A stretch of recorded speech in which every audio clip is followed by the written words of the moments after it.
We take the time to listen to you. Smart FM. Halo Smart Listener, apa kabar Anda hari ini? Saya dengan Ana Anet membawakan program Smart and Beautiful. Bagaimana kabar Anda yang lagi bekerja di kantor? Saya ucapkan selamat bekerja, beraktivitas, dan produktivitas, jaga kesehatan, dan tetap semangat. Dan yang bagi di rumah, tetap stay at home, tetap menjaga kesehatan, dan jangan lupa untuk persiapan bagi anak-anak yang lagi sekolah by daring. Nah, hari ini narasumber kita adalah seorang sosok wanita karir dan sebagai seorang ibu rumah tangga, yaitu Ibu Amelda. Bagaimana kabar Ibu Amelda hari ini? Alhamdulillah baik. Sehat selalu ya Bu ya. Alhamdulillah. Tetap semangat. Semangat iya. masih. Saya itu baru pertama kali nih ketemu dengan Bu Amelda. Pertama kali adalah yang saya gambarkan adalah Ibu Amelda seorang wanita yang cantik, yang anggun, yang luas ya. Kenapa kebalikan? Enggak juga. Anggun, luas, dan smart. Semakin lama semakin enak sekali kita ajak ngobrolnya ini. Dengan harapan agar bincang-bincang kita dengan Bu Amelda membawa inspirasi bagi para wanita Indonesia, khususnya di Balikpapan. Semoga semakin bersemangat dan terinspirasi dari hasil wawancara kita hari ini. Amin. Iya Bu Amelda, bagaimana kabarnya? Sehat selalu ya Bu ya? Amin, alhamdulillah. Agak sedikit batuk tapi ya nggak terlalu mengganggu sih. Oh begitu, tapi so far so good ya Bu ya? Alhamdulillah. Kita sudah terjarak kan 1 meter? Ya, 1 meter setengah ya? bahkan hampir 2 meter. Jadi Iya. zona aman. Ya, tahan-tahan kok Mbak. Baik. Nah Ibu Amelda, saya ini pengen tahu nih, mungkin kita sifatnya lebih ke arah sharing ya, untuk sesama wanita, dan siapa tahu juga sangat bermanfaat bagi para wanita di luar sana. Okay. Sejak kapan nih Ibu berkarir di bidang leisure ya, perhotelan khususnya, yaitu di Hotel Pacific Balikpapan ini? Kalau di perhotelan itu sebenarnya awalnya nggak di Pasifik. Jadi memang dunia perhotelan sendiri saya kenal kan waktu saya kuliah tahun 96 ya. Jadi sejak itulah mulai menggeluti sampai akhirnya terjun beneran sampai dengan sekarang. Jadi total sekitar ya 20 tahun lebih lah ya, 20 tahun. 20 tahun bekerja di bidang di bidang yang sama. Di bidang yang sama, tapi belum di Pasifik sebelumnya. Sebelum di Pasifik. Oh, Mungkin begitu. kalau pegawai negeri saya sudah siap-siap dapat Pensiun. Karena bidangnya sama, nggak pindah-pindah. Oh begitu. Ya sekedar tahu aja nih ibu ini ternyata sudah punya 2 cucu ya Bu ya? Ya. Aduh, saya nggak ngira banget. Masih fresh, muda, energik. Mungkin kebanyakan sebagai wanita karir ya, jadi lebih banyak mengasah dengan aktivitasnya begitu ya. Barangkali, tapi memang kalau saya sih pikir mungkin karena dunia perhotelan itu kan dunia yang menarik ya. Jadi kita ketemu banyak orang setiap hari.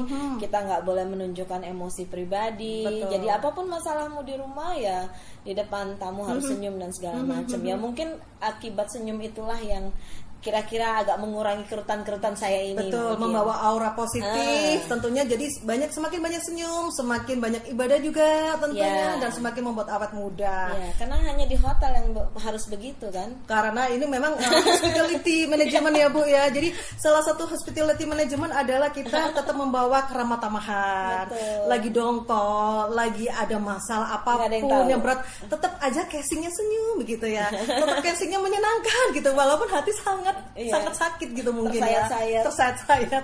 Baik Bu, bagaimana untuk jenjang karir Ibu selama di dunia perhotelan? Mungkin berawal apakah dari Hotel 1 baru ke Hotel Pacific, jenjangnya tentunya pasti berjenjang ya Bu ya untuk mencapai posisi puncak ini. Ya, jadi memang sebenarnya kalau awal bekerja itu sebenarnya waktu itu disambi dengan kuliah.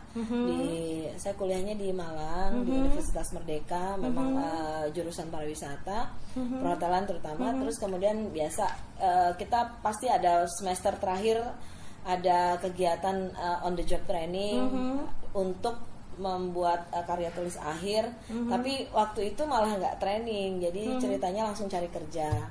Pada saat kerja itulah bahannya saya buat untuk TA. Oh begitu. Jadi sebenarnya saya praktis sudah bekerja sejak tahun 99 awal.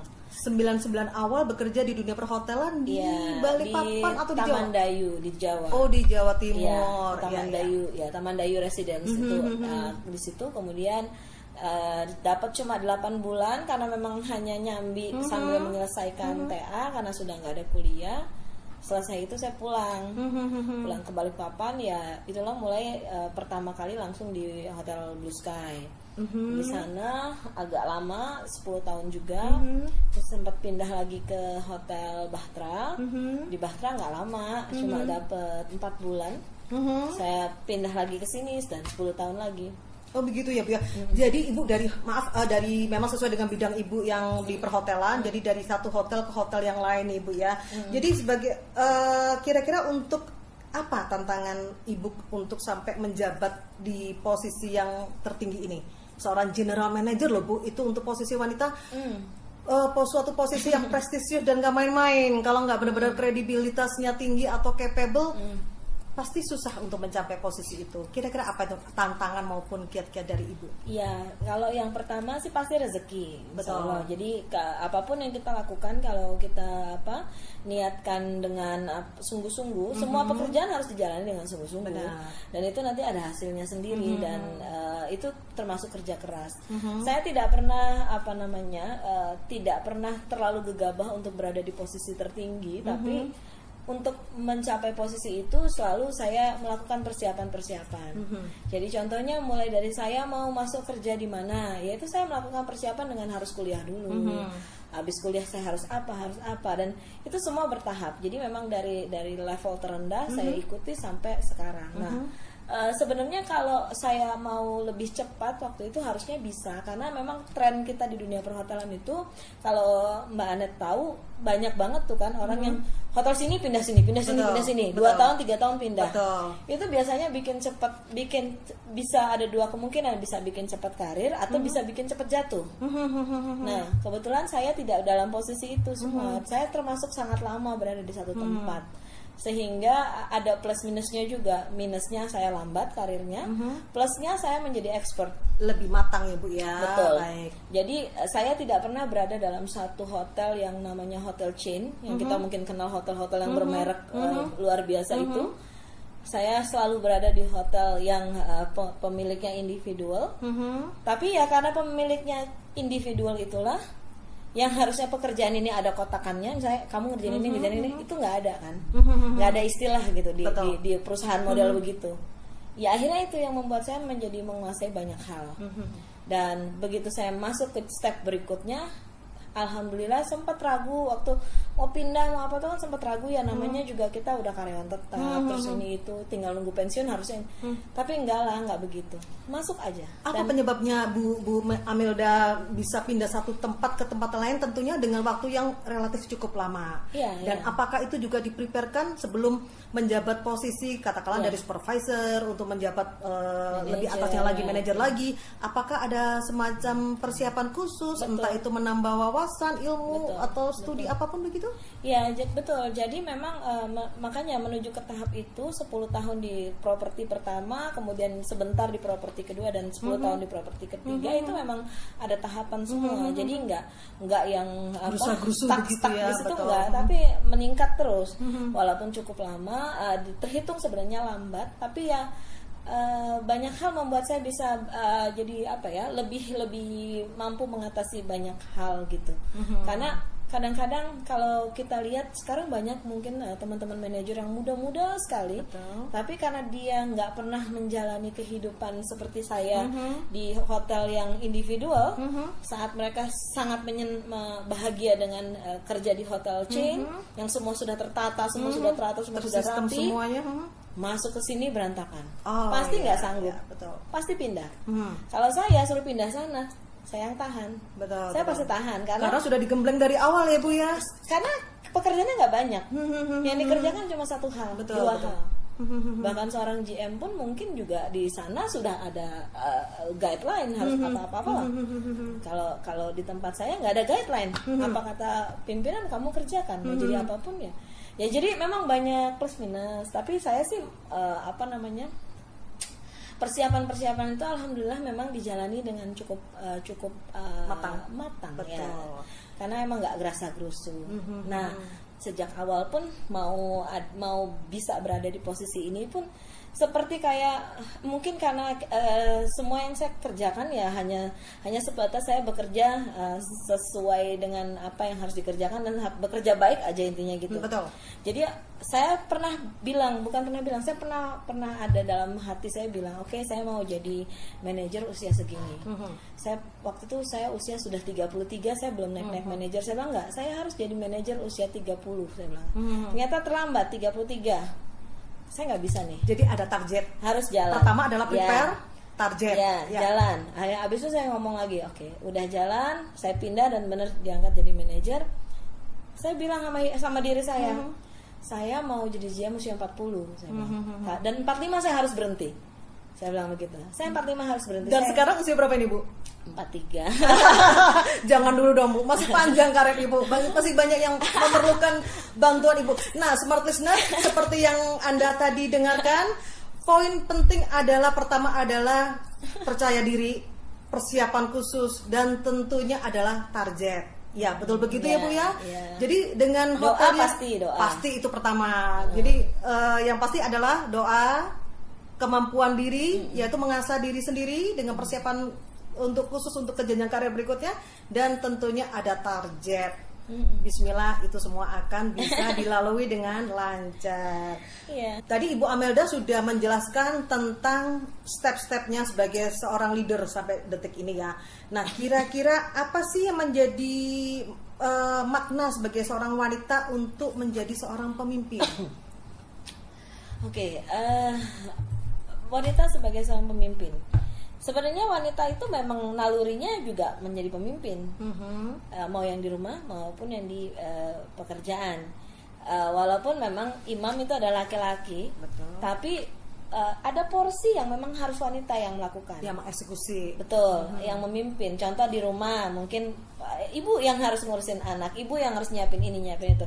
Nggak mungkin bapaknya bisa eksekusi itu, dan itu ibu semua yang plan. Betul, ya kan? Ya sama. Kita pun di pekerjaan juga begitu. Ada pekerjaan yang memang kalau ditangani laki-laki akan seperti ini, hasilnya ditangani wanita seperti ini. Nah, nggak banyak memang di dunia perhotelan GM wanita, karena memang sebenarnya kerja di perhotelan itu juga nggak mudah sebenarnya.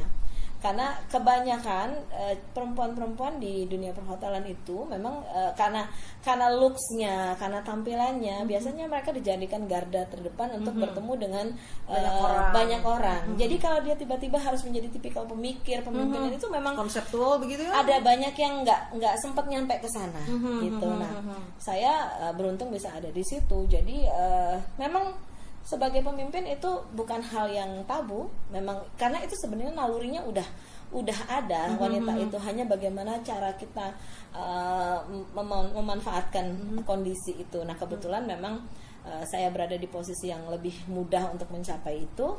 Ya sudah. Waktu di sini pun sebenarnya di hotel ini juga nggak mudah, karena waktu itu saya manajer perempuan satu-satunya. Kemudian saya manajer waktu itu yang usianya di bawah mereka semua, teman-teman saya. Terus saya orang paling baru waktu itu. Jadi saya baru masuk 2000. Wanita pertama kali menjabat manajer di sini. Iya, jadi saya masuk kan sebagai front office manager. Jadi ada beberapa teman departemen head itu yang semuanya laki-laki. Jadi nggak ada yang perempuan, cuma saya sendiri. Terus saya secara usia saya di bawah mereka semua. Terus secara masa kerja saya paling bawah juga, paling junior. Iya. Tapi ya itulah, nggak tahu ya, mungkin rezeki juga, izin Allah juga. Ya semuanya bisa dijalani. Yang paling penting sih sebenarnya apa ya, kalau saya bilang dengan rekan kerja itu supporting ya sebenarnya. Saling kerjasama juga. Iya, support pastinya. aja. Mereka butuh apa kan kita juga pasti butuh dia kan. Betul, saling membutuhkan Ibu ya. Ya memang wanita itu diciptakan multitasking ya Bu ya. Nah, itu dia. Nah, bisa mengerjakan sebagai seorang ibu, seorang wanita karir. Seperti yang tadi Ibu Amelda tadi lihat sendiri betapa saya riwahnya harus komunikasi, anak-anak di rumah lagi daring, lagi mengurusi sekolah, di mana satu sisi sudah dihadapkan pada jam untuk on air begitu ya Bu ya. Baik, kira-kira Bu seberapa penting seorang wanita menjadi seorang pimpinan dan kira-kira bagaimana Bu ya untuk pandangan Ibu Amelda sendiri untuk menyikapi supaya wanita, seorang pemimpin wanita itu tidak dipandang sebelah mata atau underestimate atau diremehkan begitu. Kira-kira apa kira-kira yang Ibu bisa sampaikan kepada wanita? Penting? Kalau seberapa penting, saya belum tahu posisinya pentingkah ada perempuan sebagai pemimpin atau tidak, tapi tergantung kebutuhan satu perusahaan. Nah, kadang-kadang memang sentuhan-sentuhan perempuan mereka akan lebih ada bedanya gitu apabila itu dipimpin oleh laki-laki. Jadi tergantung sih, kadang-kadang ada perusahaan yang memang sengaja membuat pimpinannya harus wanita atau apa. Nah, kemudian kalau bagaimana menghadapi apa tadi tantangan ya, supaya tidak dipandang sebelah mata atau ini ya, supaya tidak diragukan lagi oleh kebanyakan kan di negara kita ini untuk posisi yang tertinggi seorang wanita ini kadang-kadang sama kaum pria itu biasanya apa sih, kalian kan masih wanita, masih dianggap maaf sebelah mata begitu. Bagaimana Anda menyikapi hal itu? Nah itu dia ya, saya nggak bisa cerita banyak soal itu karena saya termasuk yang beruntung, selalu berada di lingkungan yang sangat mensupport ya. Walaupun saya di sini baru seperti saya bilang waktu itu di Pasifik itu saya sangat terbantu sekali dengan teman-teman. Tapi mungkin juga karena mungkin pembawaannya saya juga kali ya yang alhamdulillah mungkin bisa masuk aja kemana aja. Jadi saya sih merasa nggak ada masalah. Nggak ada hambatan sama sekali ya Bu ya. Ya, nah satu ketika juga saya punya kegiatan sendiri. Jadi saya sedang membuat perusahaan kecil-kecilan dengan teman-teman gitu. Sebenarnya nggak ada niat saya mau bikin perusahaan itu gitu kan. Tapi jadi nggak sengaja akhirnya jadi saya yang harus pimpin. Ya, saya harus pimpin, saya membawahi 3 pria. Jadi semua pekerjaan mereka itu saya yang ngatur jadwal. Tapi masing-masing punya expert sendiri. Paling saya cuma ngingetin ini kapan, ini kapan, ini kapan. Mereka udah kerja dengan, jadi semua pimpinan jatuhnya kan karena kita kan owner berempat. Tapi memang penggeraknya harus saya.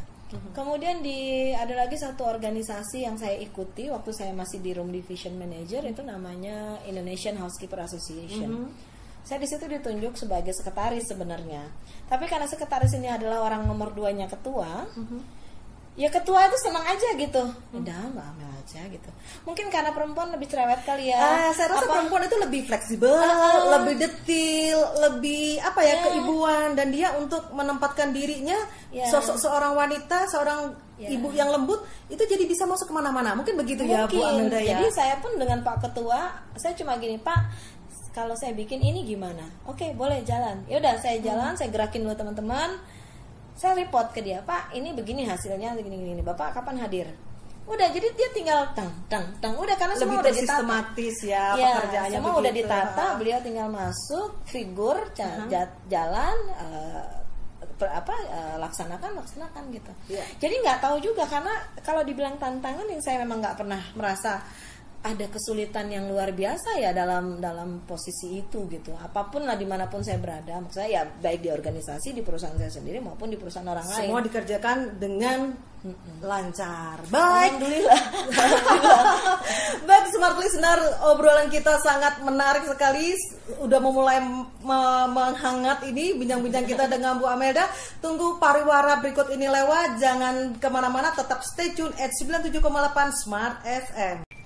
Ya, smart listener, kita kembali lagi bincang-bincang kita dengan Bu Amelda, seorang General Manager Hotel Pasifik Balikpapan. Ya, Bu Amelda, kita lanjutkan lagi bincang kita hari ini untuk yang mengenai kesibukan Ibu, aktivitas di rumah dengan keluarga, bagaimana itu untuk mengaturnya Ibu?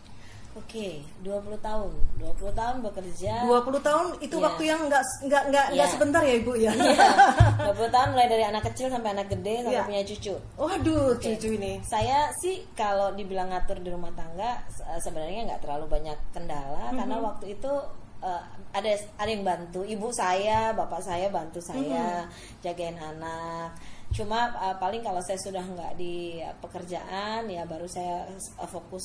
Tapi terus terang sih di perhotelan itu masa muda ya. Jadi maksudnya karena kita masih seperti orang baru mau mencapai sesuatu ya, Masih itu banyak idealisnya. hal terlewatkan. Iya, Jadi iya. sebenarnya agak kacau pengaturannya waktu itu. Jujur aja waktu itu agak ribet antara mengatur keluarga dengan Iya. pekerjaan. Karena Kalau kita nggak kan lagi dibantu, idealis ya. kalau nggak dibantu orang tua nggak mungkin saya Betul. bisa. Jadi jujur aja itu yang terjadi. Betul. Jadi kalau orang bilang, oh bisa, ini harus nggak. Buat saya itu waktu itu kacau balau gitu. Betul. Bahkan untuk misalnya harus ngambil raport anak, itu saya sampai marah-marah di sekolah karena saya pikir saya cuma izin 1 jam 2 jam gitu. Tiba-tiba harus ada dengerin pengarahan yang Betul. nggak tahu mau sampai kapan. Akhirnya saya protes, saya bilang saya hargai waktu orang, saya hanya izin 1-2 jam, tiba-tiba Anda begitu lama, saya bilang, Belum lagi kalau ya, telat waktu ya Bu ya. ya molornya. jadi seperti saya melihat orang kiri kanan kok saya seperti egois ya, sementara yang lain pun nunggu gitu. Betul. Ya tapi saya pikir Indonesia harus mulai menghargai waktu. gitu. Anak saya pun juga kan dia dari pagi udah menunggu, mungkin dia menunggu belum makan belum apa, ya jadi itu waktu itu emang kacau balau kalau saya bilang ya. Terus makin kesini kemudian dia makin dewasa makin enak. Jadi kayak mulai SMP SMA itu saya tetap antar sekolah kan karena belum ada SIM, jadi saya tetap antar, pagi saya antar, pulang dia sendiri, bisa ikut temennya, bisa naik angkot. Terus begitu dia udah punya SIM, oke, dikasih kendaraan motor tapi diatur pemakaiannya ya gitu aja. Jadi udah lebih smooth itu waktu dia remaja. Sudah sebenarnya. remaja, SMP, SMA itu sudah Iya. zona-zona nyaman ya Bu ya. Tapi Ya, tidak smooth karena anak sendiri udah tahu posisinya, udah tahu bagaimana bertanggung jawab, sudah tahu apa. Nah, kalau memang di rumah kan memang saya sama orang tua saya, jadi kebutuhan di rumah itu memang dipenuhi oleh orang tua. Nah, waktu itu yang susah banget begitu ibu saya nggak ada. Jedar itu sekitar 6-7 tahun yang lalu. goyang. Yang saya nggak pernah masak. iya. Saya bisa memasak karena saya orang perhotelan, karena Ada kita waktu. pasti punya basic, semua pasti ada. Tapi kan nggak ada waktunya. Betul. Jadi kapan mau ngerjain? Jadi itu benar-benar saya baru manage waktu tuh setelah 7 tahun yang lalu. Setelah ibu tidak ada Setelah ya. mama saya nggak ada, jadi saya itu pokoknya pagi saya bangun itu harus apa dulu saya siapkan, masak ini itu buat abah saya makan. Nanti sore saya harus buru-buru pulang jam 5, masak lagi buat dia makan jam 7 malam. Kalau saya ada kegiatan lagi jam 7 saya baru keluar gitu. Karena kan anak udah praktis, nggak perlu diurus, udah besar. Itulah untungnya tinggal di Indonesia. Orang tua, papa dan mama masih bisa mensupport anaknya, even sudah punya anak atau cucu. Begitu juga saya ibu. Sama ya. Sangat terbantukan sekali. Iya sih benar. Jadi itu yang membuat kita bisa bekerja lebih tenang karena ada selain asisten rumah tangga yang membantu orang tua, dan juga kita lebih tenang dalam hal untuk pendidikan anak-anak karena tetap ada keluarga kita yang menemani ya ibu ya. Betul. Sebagai seorang pemimpin biasanya kan tidak hanya ini Bu ya, tidak hanya wah saya seorang pemimpin, saya adalah top manajemen di pekerjaan saya begitu ya Bu ya, di suatu perusahaan saya. Tetapi pasti ada kendala-kendala yang Ibu alamin. Nah, kira-kira bagaimana cara Ibu menghandle how to manage your staff Bu, begitu ya? Bagaimana itu? Apalagi kan banyak dari latar belakang Beda-beda. berbagai macam pendidikan dan masalah sosial begitu ya. Betul. Apalagi nggak hanya wanita, ada juga pria yang kadang-kadang mungkin egois kalau dipimpin seorang wanita. Nah, bagaimana cara Anda menghandle hal itu, memanage Iya. itu? Betul. Jadi karyawan kita ini macam-macam. Pendidikannya juga macam-macam, otaknya macam-macam, Karakternya gayanya macam-macam. lain-lain, ya banyak macam-macam. Rata-rata sih saya biasanya terjun langsung ngajak bicara. Jadi ada banyak hal yang saya bisa juga delegasikan kepada departemen head. Tapi ada banyak hal juga yang misalnya sudah memasuki ke individu, misalnya ada ini individu yang susah, ini yang susah. Itu saya handle sendiri biasanya. Kalau saya ajak ngomong dulu, kalau diajak ngomong dia sudah mulai terbuka, itu enak. Biasanya dia langsung ada perubahan. Tapi ada juga yang diajak ngomong cuma iya bu, itu nggak berubah-berubah biasanya. Jadi kita harus ekstra ke dia. Jadi ekstra itu ya gitu, diawasi, diperhatikan, dicek. Bahkan saya pernah yang namanya di hotel ini saya sampai gini, si itu shift berapa? Shift ini bu, oke. Shift itu saya datang, saya lihat dia, saya cari dia, sampai saya dapat dia di mana gitu. Nah, jadi ada banyak. Jadi mulai dari pendekatan yang lembut sampai pendekatan yang keras. Ya keras. Nah, tapi ya semua bertahap. Ada yang lembut bisa berubah, ada yang ini. Kalau mereka biasanya kelihatan enak itu kalau dia sudah begitu diajak ngomong terus mulai keluar tuh unek-uneknya. Nah itu biasanya dia punya possible untuk berubah lebih baiknya cepat. Tapi kalau yang dia cuma yang lebih introvert ya bu ya, yang itu susah agak introvert susah. Ya betul. Itu biasanya harus sudah nanti udah pasti pakai level yang 1, 2, 3 sampai level keras.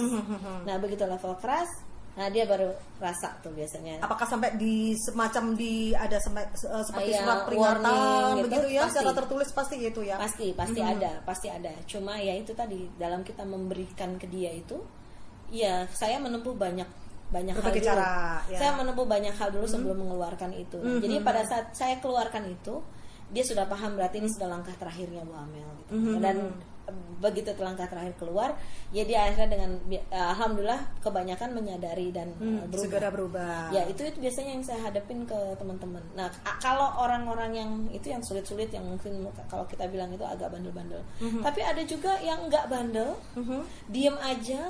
Tapi nggak berubah. Tapi juga nggak tahu Iya. mau ngapain Nah, gitu. itu ibu gimana menyikapi dengan berbagai karakter kan? Ada yang langsung pendekatan lembut, ya bisa berubah. Ada pendekatan sedikit keras, nggak berubah-ubah. Ada mungkin dari lembut sampai SP 1, 2 tetap nggak berubah. Nah itu bagaimana bu untuk menghandle karyawan seperti itu? Biasanya sih itu kalau saya sih sampai terakhir itu saya pindahin dulu. Oh dimutasi. Pindahin dulu, Ya. dia cocok nggak di situ, dilihat. Tapi dilihat, dipantau. Oh ternyata dia makin kacau, makin nggak cocok. Pindahin lagi, sampai akhirnya pasti ada satu titik. Oh dia udah oke di situ. Oh ya. Karena kadang dia mungkin nggak bisa ngomong ya. Ya benar-benar. Dan dia juga nggak tahu dia mau ngapain gitu. Itulah leadership tujuannya, bahwa dia harus bisa membaca karyawannya itu lebih cocok ke bidang atau divisi yang mana begitu ya. Nah, smart listener itu mungkin salah satu tips dari Bu Amelda, bahwa pertama kali adalah untuk memanage seorang staff itu pertama kali adalah pendekatan dengan lembut ya Bu ya, dari berbicara dari hati ke hati. Keduanya kalau masih tetap bandel ya tetap agak sedikit keras. Ketiganya mungkin peringatan 1 begitu, atau dimutasi, baru bisa mengerti bahwa oh ternyata dia lebih cocok di divisi yang mana. Mungkin begitu ya Bu Amelda ya. Oh, baik.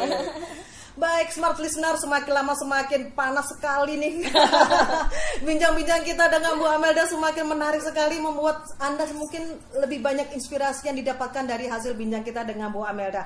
Baik, jangan kemana-mana dulu smart listener, kita tunggu iklan lewat dulu. Stay tune at 97,8 Smart FM. Nah Bu Amel, dalam dunia pekerjaan Anda sebagai bekerja di bidang perhotelan, saya kepingin tahu nih, kira-kira hal ini menjadi dalam tanda kutip sebuah kecelakaan atau pilihan hidup Anda? Seperti yang Anda sebutkan tadi, bahwa saya kuliah di perhotelan, tapi bisa jadi kan tidak harus jadi kuliah di perhotelan, bekerja di perhotelan juga, begitu kan? Nah, saya jadi kepingin tahu apakah hal ini sebuah kecelakaan dalam tanda kutip, atau memang itu menjadi pilihan hidup Anda, tujuan hidup Anda satu-satunya? Jadi itu kalau asal muasalnya sebenarnya kejadiannya itu gara-gara SMA. Jadi dulu itu banyak banget semua orang bilang ke kita kalau sekolah itu masuk SMA aja, supaya kalau kuliah itu bisa milihnya lebih banyak tanpa memikirkan apapun lah waktu itu ya. Terus kalau SMA harus masuknya itu ke fisika zaman dulu gitu ya, kan. IPA pokoknya ya Bu ya, benar. Fisika supaya bisa milih banyak jurusan. Tapi ternyata saya nggak cerdas-cerdas banget.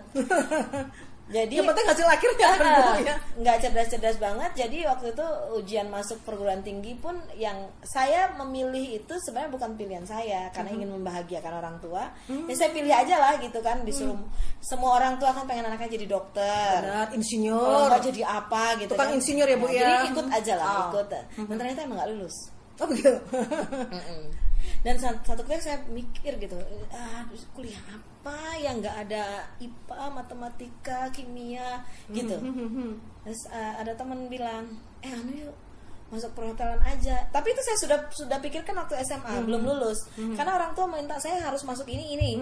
Saya bilang, tapi ini harus ada backup plan. Kalau saya nanti ini nggak masuk gimana gitu kan? Tapi saya nggak mau yang ada ini sama ini gitu. Nggak mau ada fisika, kimia, biologi apa segala macam. Matematika, hitung-hitungan gitu. Matematika saya nggak mau. Terus, apa ya? Itu aja sekolah perhotelan aja kata teman-teman. Terus, oh iya juga ya sekolah perhotelan karena saya basicnya dari kecil sebenarnya sudah mengenal hotel cukup sering karena kalau orang tua tuh ada pekerjaan yang mengharuskan dia berurusan dengan hotel. Jadi dunia hotel sudah lekat waktu itu, sudah ya udah tahu lah orang-orang di hotel tuh menyenangkan, orang-orang di hotel tuh begitulah ramah, happy, ceria gitu pokoknya. Terus waktu saya SMA di Tangerang waktu itu saya diajak abah saya ke satu kantor di Jakarta, kantornya kapal gitu. Itu ada resepsionis kan di depan ya. Dan itu resepsionis itu cantik gitu kan. Dan dia cantik, dia ngomongnya lembut, dia telepon itu ketawanya diatur. Saya tuh kayak gini lah, gitu kali ya jadi resepsion susah ya ternyata.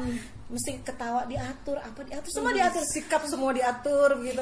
Mau udah cobain saya bilang gitu. Nah tiba-tiba akhir tahun ajaran di SMA itu teman saya bilang udah masuk perhotelan aja. Terus kok kayak nyambung semua plug gini.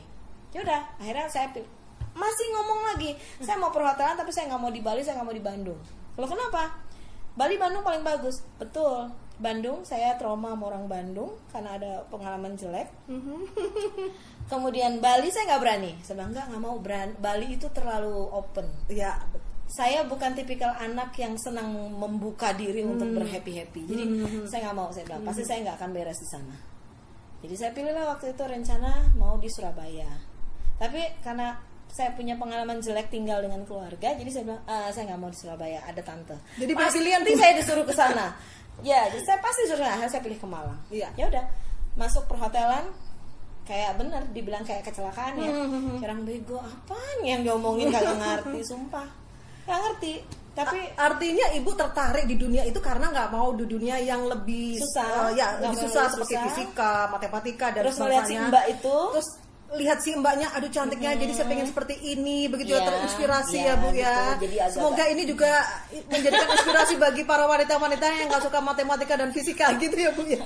Ya itu udah akhirnya gitulah, udah masuklah di perhotelan. Nah tahun semester pertama masih bingung, masuk semester kedua ini toh gitu ya. Nah, jadi akhirnya udah lebih ketemu ininya ya, passionnya mungkin sudah terbentuk waktu di semester kedua itu. Tapi apakah ibu diridoi atau direstui orang tua? Sangat support, sangat diridoi banget. Jadi yang saya bilang saya erat kaitan dengan hotel itu, saya boleh sebut satu hotel namanya Blue Sky. Jadi orang tua saya itu dengan pemilik Blue Sky itu karena mereka punya dia klien ya, bapak saya kan klien karena bawa tamu gitu. Pembawaan mereka tuh kan semua baik, mulai dari owner sampai karyawannya baik. Jadi ya saya sudah lekat gitu.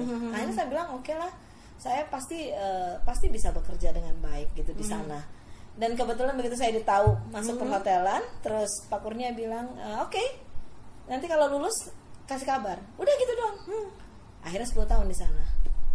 Itu pertama kali cikal bakal ibu di dunia perhotelan ya Bu ya. Iya. Baik, ini ada pertanyaan lagi Bu dari saya pribadi. Nah, sebelum masa pandemi ini kan dunia leisure ya, termasuk perhotelan ya Bu ya, atau dunia wisata itu sangat benar-benar menjanjikan. Lagi ngetrennya, lagi ngehit begitu Ibu ya. Setelah adanya pandemi 2020 ini semua kondisinya tiarap. Semuanya benar-benar hancur begitu ya. Termasuk dunia perhotelan adalah terdampak yang paling besar. Nah, bagaimana kiat Anda memimpin sebagai seorang leader di Hotel Pacific ini, memimpin staf semuanya sehingga bisa survive sampai hari ini? Iya, kalau saya memilih bicara. Jadi semua dikumpulkan, kita sampaikan kondisinya, berbicara apa adanya kepada dari rekan-rekan karyawan. Ya, ini langkah yang mau saya ambil. Jadi sebelumnya kan saya bikin dulu beberapa plan, kemudian saya bicarakan dulu dengan pimpinan. Pimpinan bilang oke, coba ibu jalankan ini. Kalau nggak oke ini. Jadi saya bernegosiasi lah sama teman-teman karyawan, karena yang tersulit sebenarnya adalah bernegosiasi dengan karyawan kan. Jadi memang saya turun sendiri, saya negosiasi sendiri, saya ceritakan keadaannya, ini plannya akan seperti apa, bagaimana kalian nanti akan cuma apa gitu. Ya dari situ mereka memahami. Alhamdulillah, makanya saya bilang saya tidak pernah terlalu berada dalam posisi yang sangat berat. Ya mungkin karena dari awal memang saya menerapkan sistem keterbukaan. Jadi artinya apapun informasi yang mereka berhak tahu, mereka pasti tahu. Jadi mereka menjalankan, kan ada moto nih di hotel itu semua orang itu adalah owner, semua adalah pemilik, karena gaji kami itu ditentukan oleh pelanggan. Ada tambahan kan dari pelanggan. Kalau pelanggannya banyak, tambahannya banyak. Jadi mereka udah lebih sadar ke situnya. Nah, makanya pada saat ini jatuh, terpuruk, mereka juga rasa memilikinya juga cukup tinggi. Jadi bahkan mereka berkontribusi dengan memberikan ide-ide, contoh, oke Bu, kita bisa hematkan ini, kita bisa hematkan ini, begini caranya apa segala macam. Jadi saya kemarin tuh alhamdulillah analisa agak lebih detail, karena dibantu banyak oleh teman-teman semua. Mulai dari departemen ini dia bisa lakukan ini bisa lakukan ini. Sedang kalau saya mau begini, kalian bagaimana? Oke, kita hitung Bu, bisa jalan. Kalau mereka bilang nggak bisa, kita rubah lagi. Jadi waktu itu semua kerja bareng. Jadi saya nggak nentuin sendiri. Jadi saya, teamwork ya Bu ya. Ya, saya menghitung, karena kan saya nggak mungkin juga hafal semua kondisi. Tapi saya tahu basicnya, saya tahu core-nya. Core-nya yang saya angkat. Ini saya maunya begini, ini begini. Kalau saya hitung ini masih bisa kalian. Tinggal mereka masuk. Mereka hitung. Oke Bu, yang ini mungkin akan seperti ini akan ada kendala ini, yang ini bisa, ini nggak bisa. Kita blend lagi sampai selesai. Jadi artinya itu tadi antara kedekatan ibu dengan pihak staf semuanya, manajemen semuanya, dan keterbukaan ibu dan kedekatan ibu itu semua sampaikan kepada mereka, dan mereka akhirnya pada memahami bahkan kondisi sampai yang harus kita lepas pun, yang saya rilis kan ada tuh beberapa karyawan terpaksa harus kami buang, bukan kami buang, kami rumahkan. Enggak kami rumahkan juga, memang kami stop gitu, kayak kontrak harus di stop, di akhir kontraknya Bu ya. Itu kita sampaikan dan negosiasi juga. Ada yang paham, ada yang nggak paham. Tiba-tiba abis nggak paham terus paham lagi gitu, ya udah nggak apa-apa. Jadi targetnya dikasih tahu. Saya punya target begini, ini akan begini. Terpaksa kalian tidak ada di posisi ini. Ini dikosongin dulu. Ya banyak lah, masa air mata, ada yang nangis, ada yang ini. Tapi jadi sebagai seorang leader itu memang nggak mudah. Jadi tetap prinsipnya harus kita mengajak komunikasi mereka, memberi pengertian mereka, transparansi mereka, dan harus turun sendiri. Jadi sebagai seorang leader jangan duduk manis di belakang layar, semua harus menyarankan orang lain untuk dikerahkan, tidak. Lebih baik kalau memang kita sebagai seorang leader itu harus turun sendiri untuk lebih kedekatan secara emosional kepada karyawan. Begitu ya Ibu ya? Iya, kira-kira gitu. Iya. Ya, smart listener, kita kembali lagi obrolan seru kita dengan Ibu Amelda, seorang General Manager Hotel Pacific Balikpapan. Ya Bu Amelda, bagaimana nih kiat-kiat Anda atau bagaimana cara Anda menjadi sosok seorang wanita yang tangguh dalam menghadapi situasi dunia perhotelan ya, seperti yang tadi Anda jelaskan tadi? Iya, mungkin karena badan saya besar ya, jadi ada lagu badanku dulu tak begini gitu ya. Jadi terlihat tangguh gitu ya. Gitu ya. Padahal Sosoknya garang gitu ya. Dalam hatinya apa? Hello Kitty gitu ya, Bu ya. Ya, apa ya, kalau dunia perhotelan itu memang persaingannya ketat. Tapi sebenarnya itulah hidup. Jadi jangan bikin semua itu jadi persaingan. Sebenarnya kalau saya pribadi, saya kan suka banyak berteman. Artinya walaupun saya kadang-kadang nggak punya waktu juga untuk meluangkan waktu dengan teman-teman, tapi cukuplah kita tidak menjadi musuh, itu sudah baik. Nah, jadi buat saya, teman-teman saya, teman-teman GM di Balikpapan itu banyak memberikan manfaat buat saya. Artinya masukan-masukan mereka, informasi-informasi itu yang menjadikan kita bisa menjalankan operasional dengan baik. Karena kadang-kadang saya nggak dapat info itu, mereka dapat dan mereka share. Jadi salah memang kalau kita bilang saya bersaing dengan hotel itu, saya nggak mau. Pokoknya saya nggak mau dikalahin, saya nggak begitu. Sebenarnya ya itu tadi ya, rezeki masing-masing. Mereka menangani dengan cara itu, belum tentu kita akan berhasil dengan cara yang sama, karena pendekatan pasti beda-beda. Nah, jadi itu tadi, kalau saya jangan jadikan itu persaingan, tapi ini justru memperkuat brand gitu. Jadi kalau hotel A, hotel B, hotel C, ada berapa puluh hotel, kalau semuanya kompak, ini kan memperkuat sebenarnya, memperkuat brand. Tapi kalau udah mulai saingan, contoh dia murah biar rame, saya murahin lagi, rame, murah lagi, mau sampai mana turunnya? Kan selesai. Tapi begitu kita punya kesepakatan, aku operasionalku berat ya kalau segini-gini, jadi kami saling ngobrol. Iya mbak, aku juga nggak bisa mbak kalau di bawah ini, karena ini harus begini-begini. Ya wes sama, ya wes berarti kamu mau jualan kira-kira bagaimana ya? Aku ada range sekian, aku juga range sekian. Udah akhirnya rata semua. Jadi saling sharing dan menjadi semacam kesepakatan bersama Ibu ya, antar GM hotel di Balikpapan begitu. Kalau kita bilang man to man ya, jadi bukan perusahaannya yang buat itu, tapi man lebih to man. Personalnya. Ya, man to man. Dia mau running kayak apa, kita mau running kayak apa, nggak saling merugikan, nggak saling menjelekkan, nggak saling menjatuhkan. Ya, justru kadang dengan kita baik, sana lagi rame, aku kepenuhan, aduh bisa bantu nggak? Pindah ke kita. Jadi jangan bersaing, kalau saya bilang jangan sibuk bagaimana mau jadi seperti dia. Nggak perlu, karena kita punya kalau kita bilang kita punya keistimewaan sendiri. Keistimewaan aja yang digali, atau kamu pasti balik gitu. Jadi sana istimewanya apa, kita istimewanya apa. Jangan lihat sana kan begitu ya. Nggak akan selesai kalau saya. Tidak akan bisa diterapkan di tempat yang nggak lain, sama, betul. Iya. Karena belum tentu sama. Jadi karyawannya beda. Betul.